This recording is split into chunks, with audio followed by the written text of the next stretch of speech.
नमस्कार, स्वागत है आप सभी का। उत्तराखंड सरकार कर्ज के जाल में बुरी तरह से फंसती जा रही है। हालत यह है कि अपनी जरूरतों के लिए हर साल वो जो कर्ज ले रही है उसके 70.09% के बराबर राशि उसे पुरानी उधारी और उस पर ब्याज को चुकाने में खर्च करनी पड़ रही है।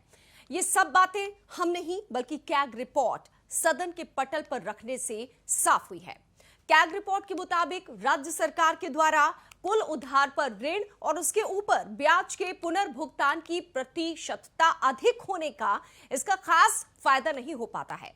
बकाया कर्ज में 13.66% की दर से बढ़ोतरी हो रही है। 2016-17 से 2020-21 की अवधि में राज्य सरकार ने 29,668 करोड़ रुपए का ऋण लिया है। 2020 तक राज्य पर 73,551 करोड़ का कर्ज होगा, जो सकल राज्य घरेलू उत्पाद का 30.05% था। कैग रिपोर्ट का मानना है कि सरकार जो भी कर ले उसे परिसंपत्तियों का निर्माण होना चाहिए ताकि उसका फायदा प्रदेश की जनता को मिल सके। कैग ने उच्च स्तरीय ऋण को आर्थिक विकास के लिए हानिकारक माना है। ऐसी स्थिति में सरकारों पर बढ़ने कर बढ़ाने और खर्च घटाने का दबाव बनता है। सरकार की आर्थिक सर्वेक्षण रिपोर्ट में राजस्व बढ़ाने की दिशा में किए जा रहे प्रयासों की सराहना हुई है, यानी उत्तराखंड की अर्थव्यवस्था से आस। तो आज इसी मुद्दे पर करेंगे बात।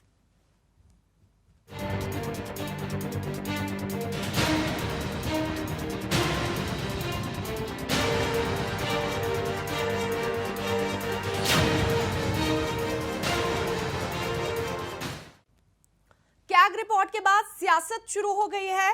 विपक्ष सरकार के कामकाज पर सवाल उठा रहा है। कांग्रेस का कहना है कि राज्य में राजस्व के संसाधन कैसे बढ़ाए जा सकते हैं, इस ओर सरकार का ध्यान नहीं है, जबकि बीजेपी नेता अपनी सरकार का बचाव कर रहे हैं। उनका कहना है राज्य में विकास दोगुनी रफ्तार से हो रहा है। चर्चा शुरू करने से पहले सुनते हैं नेताओं की बात। देखिए, सरकार काम करना जानती हो। आप समझिए, उत्तराखंड की सरकार की बात करें, 17 सालों में राज्य बनने के बाद 2017 तक, इन 17 सालों में सभी सरकारों ने 35,000 करोड़ रुपया कर्जा लिया और इस 17 से 22 की सरकार ने 5 साल में 70,000 करोड़ कर्ज ले लिया।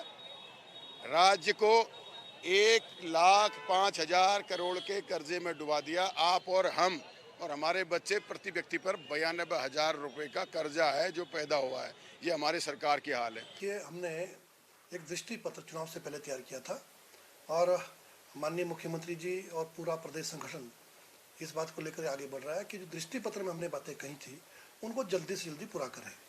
और कहीं ना कहीं जो दृष्टि पत्र में हमने बातें कही थी, चाहे वो सामान नागरिक संहिता हो या अन्य कार्यक्रम हो, उनको लेकर के हम आगे बढ़ रहे हैं और बहुत जल्दी उसको हम पूरा करेंगे। तो कैग रिपोर्ट ने सरकार की चिंता बढ़ा दी है। क्या कुछ है खास, आपको वो ग्राफिक्स के जरिए बताती हैं। सबसे पहले तो ये कहा गया कि अनुपूरक बजट भी लाए, फिर भी बच गए 5,590 करोड़ रुपए। दूसरी बात जो कही गई कि निर्माण कार्यों पर नहीं खर्चे जा सके 1,553 करोड़ रुपए। तीसरी बात यह कही गई कि 42,000 करोड़ से अधिक का हिसाब नहीं दिया गया है। इसके साथ ये भी कि 29 विभागों में अनुपूरक अनुदान खर्च नहीं कर पाई सरकार और अधर में लटकी हैं 143 योजनाएं। जनता लाभ से वंचित है। इसके साथ उत्तराखंड का स्वास्थ्य में हिमालयी राज्यों से कम खर्च है। तो ये बड़ी बातें हैं जिन पर हम चर्चा भी करेंगे। कैग रिपोर्ट ने सरकार की चिंता बढ़ा दी है। हालांकि उत्तराखंड की अर्थव्यवस्था से अब आस है। कोरोना से उभरी है उत्तराखंड की अर्थव्यवस्था, यह थोड़ी सी राहत की बात है सरकार के लिए। तो इस पर करेंगे चर्चा। हमारे साथ मेहमान भी जुड़ेंगे और उन्हीं से जानेंगे कि आखिर सरकार अब क्या करेगी कर्ज के बोझ से तले जो दबी हुई है उसे उबरने के लिए, और विपक्ष बार बार घेर रहा है सरकार को।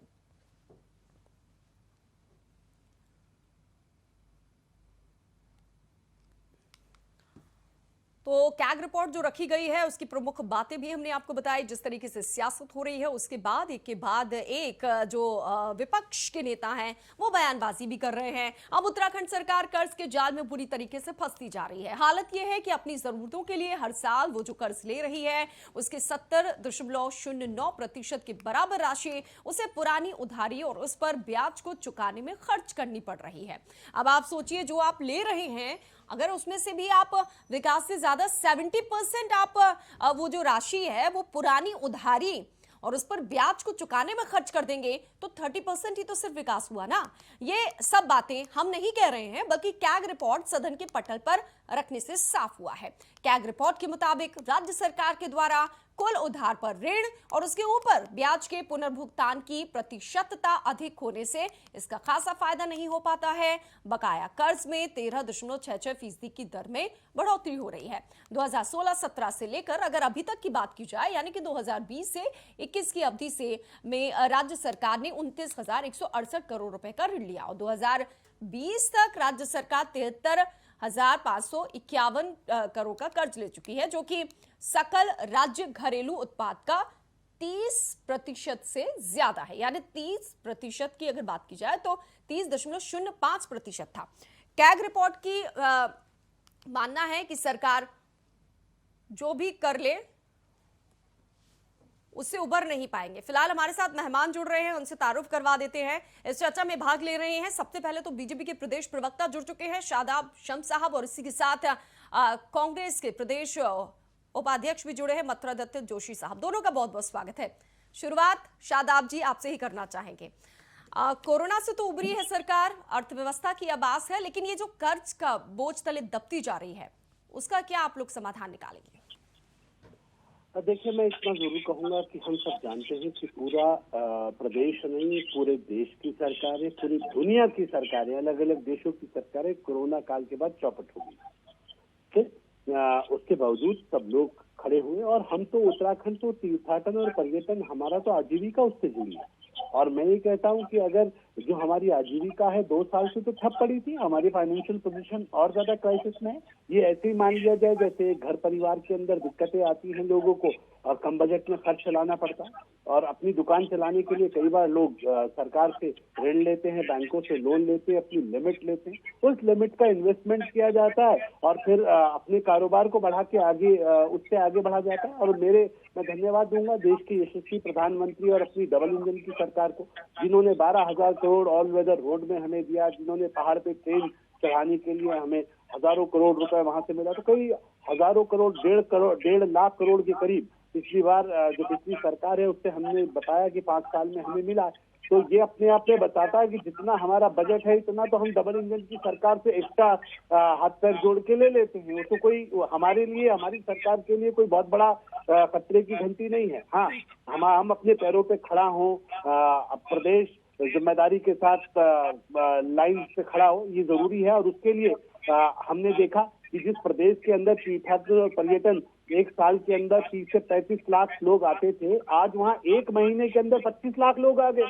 तो ये बता रहा है कि मेरे लोगों के चेहरे के ऊपर मुस्कुराहट आई है। और हमने जिस मद में पैसा खर्च किया, हमने कहा हमारी हर व्यक्ति की प्रति व्यक्ति आय में बढ़ोतरी हुई है। हमने देखा 2 साल के बाद जब लाइन्स आई, और हम ये कह रहे हैं कि शुरुआत में हमें एक बहुत अच्छा बूस्टर मिला है। और हम ये कह सकते हैं कि तीर्थाटन, पर्यटन, एडवेंचर स्पोर्ट्स, हम जैविक प्रदेश, हम ऊर्जा प्रदेश के रूप में बहुत कुछ क्षमताएं हमारे पास है। तो कोई घबराने की आवश्यकता नहीं है, बशर्ते कि दीमक की तरह भ्रष्टाचारी इस प्रदेश को न चाहते हो। आज लोगों को ये विश्वास है कि ये उनकी अपनी सरकार है, यहाँ भ्रष्टाचार के लिए कोई जगह नहीं है। ये 0% टॉलरेंस ऑन करप्शन की सरकार उधर मोदी जी और इधर धामी जी के नेतृत्व में काम कर रही है, जहाँ भ्रष्टाचारियों के लिए जगह नहीं। अगर हम कर्ज लेंगे तो इसे खाएंगे नहीं हम। ये जनता को विश्वास है उत्तराखंड की, ये लोग लुटेरे नहीं है, ये देश के लिए, प्रदेश के लिए मर मिटने वाले लोग हैं। और इनकी आस्था है कि मेरा देश कैसे विश्व गुरु बने, मेरा प्रदेश कैसे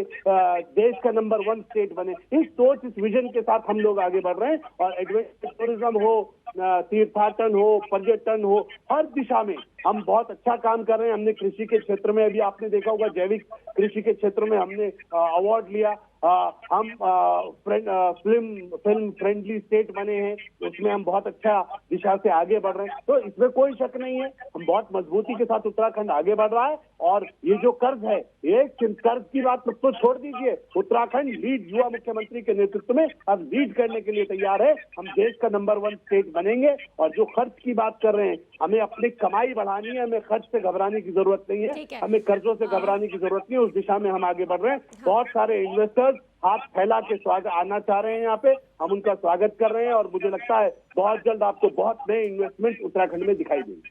मथुरादत्त जोशी साहब, अब बीजेपी की ये कहना है कि हमारी सरकार अच्छा काम कर रही है, हमें घबराने की जरूरत नहीं है, और अगर हम कर्ज ले रहे हैं तो हम लूट नहीं रहे हैं, वो विकास पे ही खर्च करेंगे। देखिए रजनी जी, ताकि लोग जो मैं कह रहे हैं वो ठीक है, तो अधिकार है कहने का। आप जानती हो चुप रहने वाले लोग नहीं है, अगर वो झूठ भी बोलेंगे आप उसको सही मानिए, कोई दिक्कत नहीं है।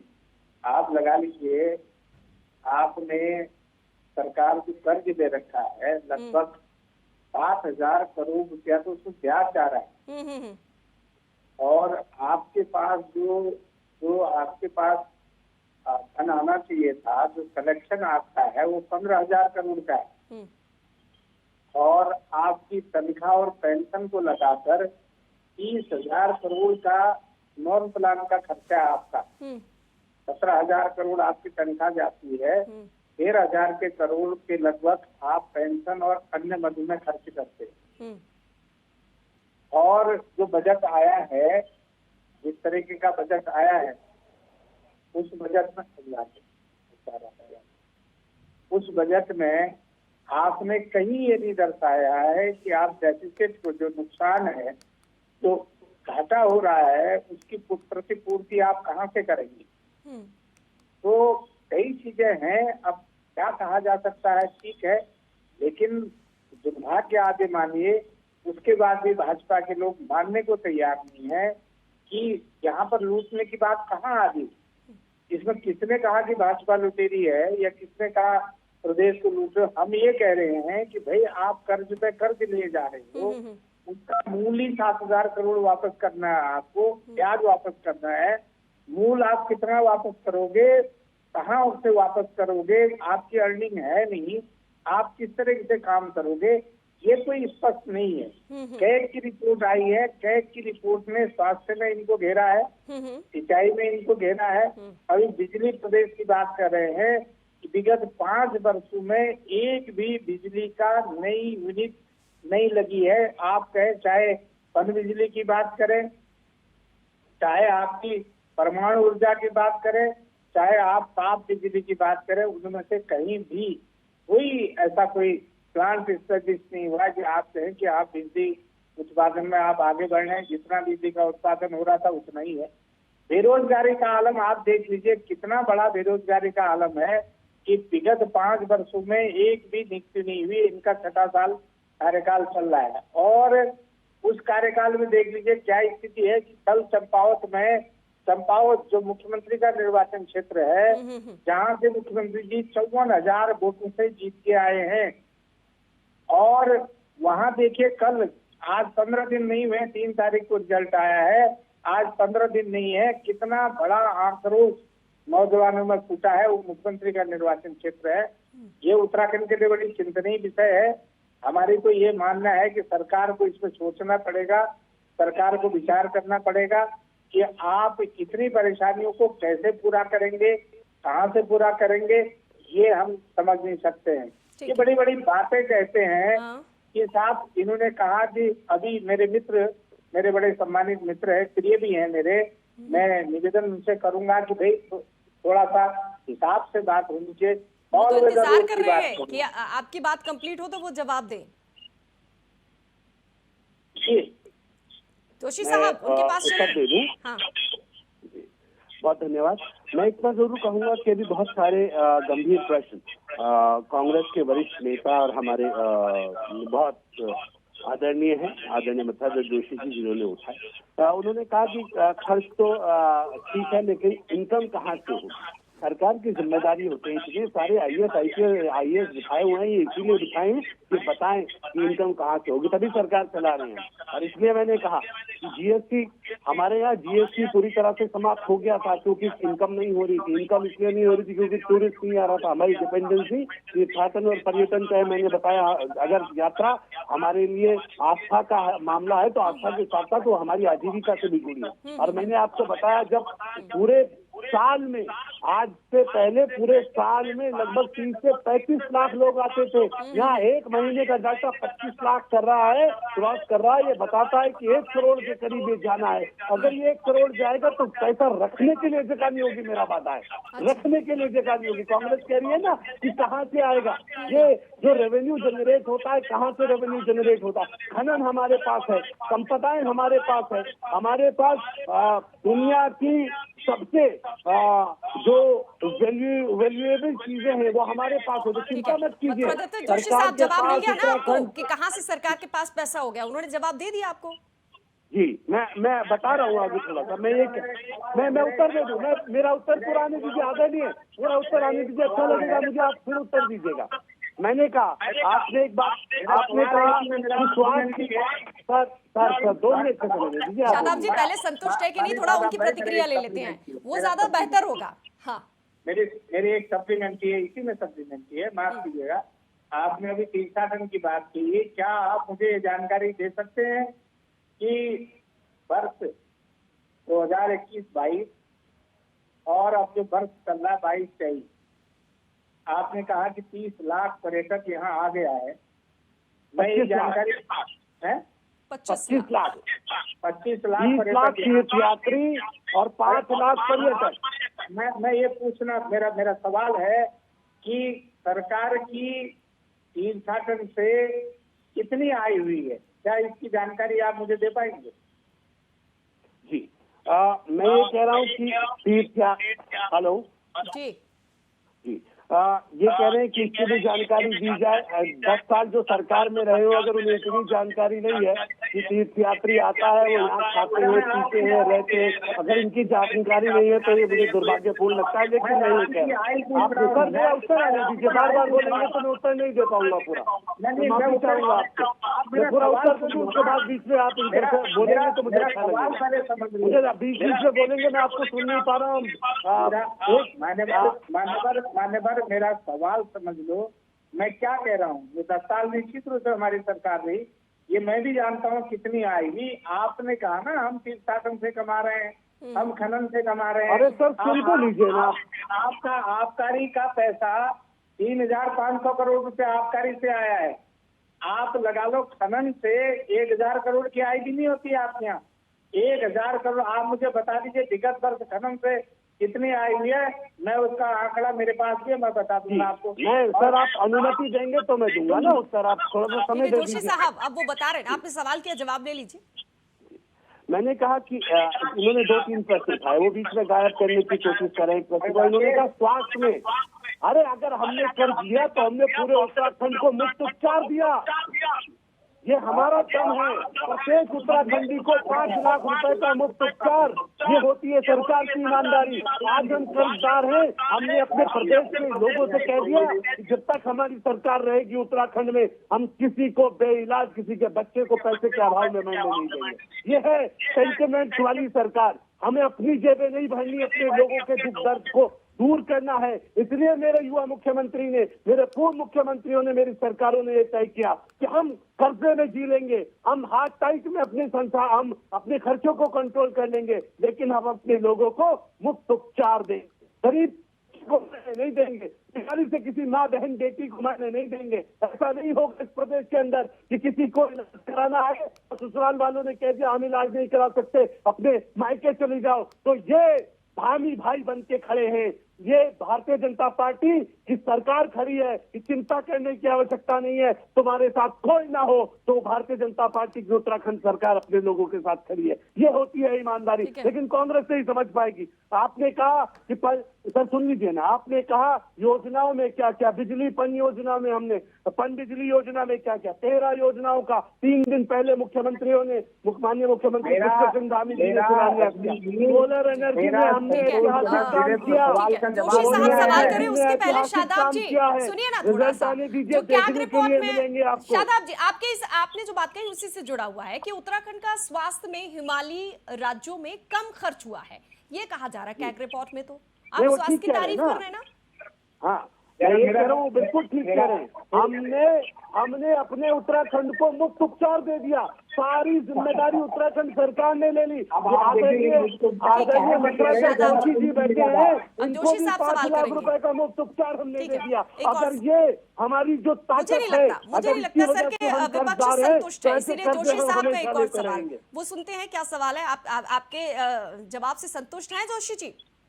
देखिए, मेरे सवाल का जवाब भी नहीं आया, आपने क्या संतोष, क्योंकि दादा भाई के आगे दूध पाना तो बड़ा कठिन होता है। अच्छा। और बड़ा आदत है उनकी। अब मैं उनको शाबाशी भी देता हूँ कि कम से कम आप हम जैसे लोग कुछ कराते हैं। मैं ये कह रहा हूँ कि आप देखिए कैग में आयुष्मान भारत में भी सवाल खड़ा किया है। जो स्कीम है वो स्कीम ये कह रहे हैं हम निःशुल्क इलाज कर रहे हैं। ठीक है, आप निःशुल्क इलाज कर रहे हो, किसी की जेब से तो पैसा जा रहा है ना। भारत उत्तराखंड सरकार उसका पैसा दे रही कि नहीं दे रही है? वो बीमे का है, बीमा योजना है, वो आप फ्री नहीं कर सकते हो। आप जरूर आम आदमी का फ्री में इलाज कर रहे हो, लेकिन उसका जो पैसा है ना वो कहीं न कहीं से बीमा एजेंसी को कौन पेमेंट कर रहा है? सरकार के खजाने से तो पैसा जा रहा है। 500 करोड़ से ज्यादा का खर्चा है।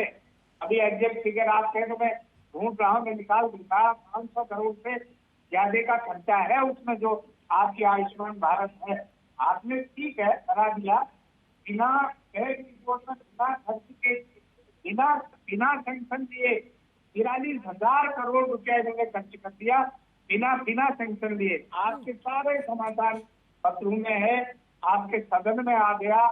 आपने केवल, मैंने इसलिए कहा कुछ चीजें ऐसी होती हैं जिनको समझना पड़ेगा। उत्तराखंड में आबकारी विभाग में जहां 2001-2 में 231 करोड़ की इनकम होती थी, आज 3200 करोड़ की इनकम हो रही है। ठीक है, बड़ा है, अब नहीं करे। आबकारी में आप राजस्व ठीक उसी के बाद आप आज 32 में पहुंच गए। इसी तरीके से आपका खनन में बहुत सारे आंकड़े आपने रख दिए सर। शादाब जी, एक सवाल इन्होंने किया कि 42,000 करोड़ से अधिक का हिसाब नहीं दिया आप लोगों ने, वो जवाब चाहिए। ये तो 42,000 करोड़ नहीं है, इनकी शायद आदरणीय स्लिप ऑफ टंग हो गया है। ये 42 करोड़ है, 42,000 करोड़ नहीं है। 43,000 करोड़ 57,000 करोड़ का टोटल बिल है, 57,000 करोड़ का बजट है, 43,000 करोड़ का हिसाब नहीं दिया। कैसी मजाक कर रहे हैं? मजाक थोड़ी चल रही है सर।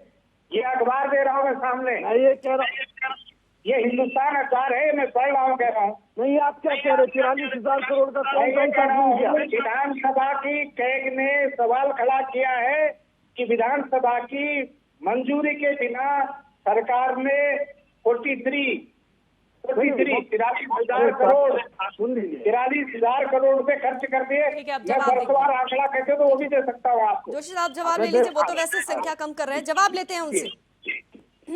कह रहा हूँ पहली बात को, जिस चीज का ये जिक्र कर रहे हैं, ये काफी कोरोना काल की सब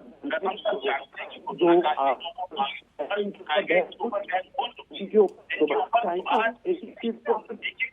के साथ डिबेट ऑक्सीजन कंसंट्रेटर की जरूरत थी, जब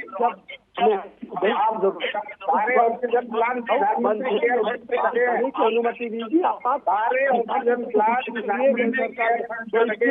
भ्रष्टाचार नहीं हुआ, हमारी नियत साफ है, हिसाब एक पाई का हिसाब हमने रखा है, लेकिन क्योंकि हम ईमानदार लोग हैं और हमारी साफ नियत है। अरे अगर दिक्कत तो तब हो ना तो किसी ने भ्रष्टाचार किया हो, भ्रष्टाचार कहीं हुआ है तो बताइए। हमने कहा अगर इमरजेंसी फंड को हालात में देखते हुए जो लोग जहाँ जरूरत थी वहाँ पे खर्च किया गया और उसका एक एक चीज का हिसाब हमने सबके सामने रखा, तो मुझे नहीं लगता इसमें कहीं से कहीं तक कोई दिक्कत होनी चाहिए।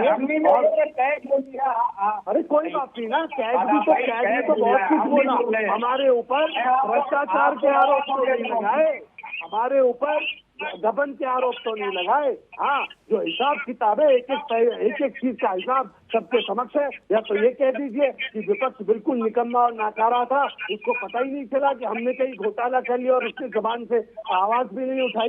ऐसा नहीं होता है। हम सब लोगों को चीजों को समझना चाहिए। कोरोना काल में जब बुरा वक्त आया तो सब लोगों ने कहा सरकार को निर्णय लेना चाहिए, सुपरसीड किया गया और सरकार ने मजबूत निर्णय लिए, क्योंकि कोरोना काल में अपनी लोगों की जिंदगियों को बचाना था। उस वक्त उस तरह से निर्णय लिए गए। मुझे लगता है कि इसका कोई बहुत बड़ी लाइन नहीं है। दूसरी बात, हम ये कह रहे हैं कि हमने बहुत ईमानदारी के साथ, सेवा भाव के साथ उत्तराखंड के लोगों की सेवा करने का प्रण ले रखा है और इसलिए ये सरकार बहुत ईमानदारी के साथ सधे हुए कदमों के साथ युवा मुख्यमंत्री आगे बढ़ रहे हैं। और मैं पूरी तरह से आश्वस्त हूँ कि ये जब अगला बजट हम पेश करेंगे वो बजट भी 1 लाख करोड़ का होगा। और उत्तराखंड आपको इसी ट्रेलर ने दिखा दिया है, ये जो 1-1.5 महीने का खेल है, इसी ने दिखा दिया है कि जिस तरह से तीर्थ यात्रियों ने, पर्यटन ने हमारी तरफ रुख किया है। हमारे तमाम होटल, तमाम लॉज, तमाम होम स्टे जो हमारी रीढ़ की हड्डी बनेंगे वो खुल चले हैं। लोगों के चेहरे पे मुस्कुराहट आई है। जीएसटी का खजाना हमारे लिए खुल रहा है और इसलिए हम कह सकते हैं कि आने वाला वक्त उत्तराखंड का होगा। आप केवल और केवल हमारा विरोध करने के लिए, लोगों को भ्रमित करने के लिए तो राजनीति कर सकते हैं, इसके अलावा कुछ बचा नहीं है। लोग ये वो सरकार नहीं है जिसके ऊपर ईडी चल रही हो, जिसके छापे पड़ रहे हो, जिसके राष्ट्रीय अध्यक्ष, जिसके नेता ईडी के बेल पे हो और पूछताछ की जा रही हो उन लोगों से। देखिए जोशी साहब, उन्होंने तो कह दिया ईमानदार सरकार और दमदार सरकार है। विपक्ष सिर्फ सवाल उठा रहा है। इसकी पूछताछ जिन लोगों से हो रही है, कमाल की बात है जब वो ईमानदारी की बात कर रहे हैं। हेलो, हाँ, ऐसा है कि कैग, हम अभी यहाँ पर कैग की रिपोर्ट पे डिबेट कर रहे हैं। बिल्कुल बिल्कुल। मैंने बिल्कुल सालिम साहब से 2-3 बातें इनको कही। कैग का ऑब्जेक्शन है कि गत 5 वर्षों में 43,000 के ऐसे काम है जिनमें विधानसभा से कोई स्वीकृति नहीं ले पाई। मैंने बता दिया कोरोना काल के काम थे। आप क्या कोरोना काल में सेंशन दोगे ही नहीं? अरे हमने बताया ना, स्पेशल पावर यूज की गई उस टाइम में। और कहा गया कि जब कंसंट्रेटर मंगाए गए, जब ऑक्सीजन के लिए हम त्राहिमाम कर रहे थे, जब वैक्सीनेशन के लिए आर्थिक रिपोर्ट भी तो आई है ना जोशी साहब, कोरोना से उबर गई है उत्तराखंड की अर्थव्यवस्था। आर्थिक सर्वे में सरकार का काम सामने आया है और प्रति व्यक्ति आय भी तो देश के औसत से ज्यादा है ना। बिल्कुल है, बिल्कुल है, बिल्कुल है। लेकिन यहाँ पर एक बात आप देखिए, मैं ये कह रहा हूँ कि आपका जो बजट का डेफिसिट है वो कहाँ से भरोगे? एक बात, आपका कमाई से चलिए, तो कई सवाल हैं और कई चिंताएं हैं। उन चिंताओं से उबरने के लिए सरकार को मेहनत करनी होगी। शुक्रिया दोनों नेताओं का। मथुरा दत्त जोशी साहब जुड़े, शादाब शम्स साहब, शुक्रिया चर्चा में भाग लेने के लिए। तो अब उत्तराखंड की अर्थव्यवस्था से आस है। खास पेशकश में इतना ही। नमस्कार।